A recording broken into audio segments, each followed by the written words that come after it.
पुरानी यादें ताजा करेंगे जब शो बनाने वाले चूतिया थे और हम भी। तो आओ यार शुरू करते हैं बिना किसी डेडिकेशन के। राजकुमार भाटी जी बोलिए, आपकी बारी, बोलिए। धर्म मूर्ति, धर्मावतार, नॉन बायोलॉजिकल अवतार, जुमला विशेषज्ञ माननीय नरेंद्र मोदी जी ने एक और नया जुमला इस देश को दे दिया है कि मेरे अंदर खून नहीं बह रहा, सिंदूर बह रहा है। अभी साजिया जी कह रही थी हमारा खून खोल रहा है। ये तो डायलॉग चेंज हो जाना चाहिए। अब आपसे कहे करो हमारा सिंदूर खोल रहा है।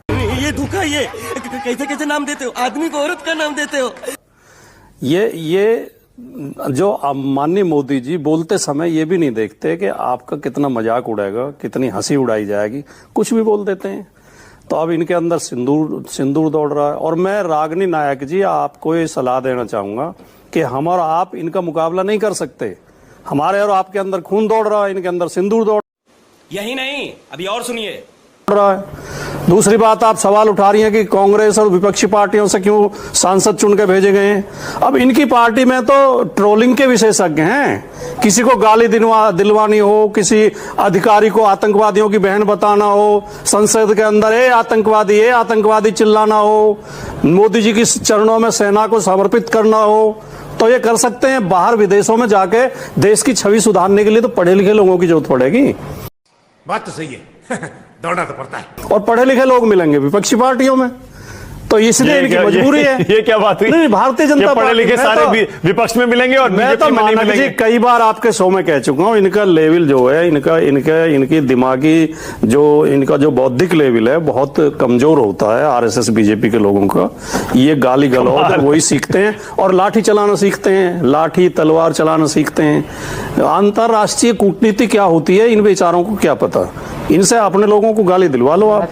लेकिन वर्तमान परिस्थितियों में अभी बड़ी शान में बोल रही थी साजिया जी, और हम भी सहमत हैं। हाँ। हमारी सेना ने शानदार काम किया है। हाँ। ऑपरेशन सिंदूर सफल ऑपरेशन रहा है, कहीं कोई दिक्कत नहीं।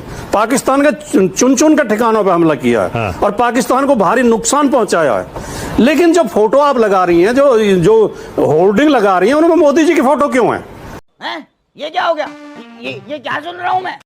उनमें उसमें फौजी ड्रेस में, उसमें उन फौजियों की लगाओ नहीं जिन्होंने शौर्य दिखाया है, जिन्होंने पराक्रम दिखाया है। और कई लोग शहीद हुए, उन शहीदों की लगा देते।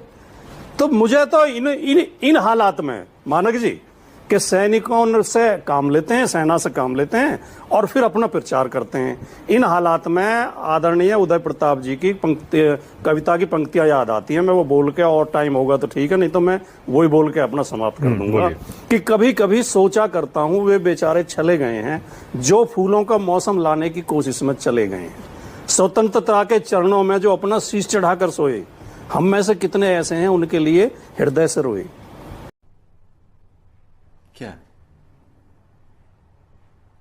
क्या बात कर रहे हैं?